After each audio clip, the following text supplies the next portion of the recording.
बघा, एरवी अगदी आपले वाडवडील असतील, गुरुजन असतील, शिक्षक असतील, ही सगळी मंडळी आपल्याला व्यायामाचं महत्त्व समजावून सांगतात, नाही असं नाही.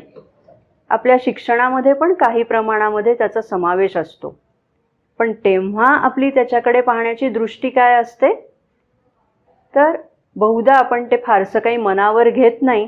अगदी खेळाडू वगैरे किंवा ज्यांना त्याच गोष्टी करायच्या आहेत त्या मंडळींचा अपवाद वगळता बाकी सगळी सर्वसामान्य जनता जी आहे ती शरीराकडे फारसं गांभीर्याने बघत नाही आणि म्हणून व्यायामादी गोष्टींकडे फारसं लक्ष पुरवला जात नाही.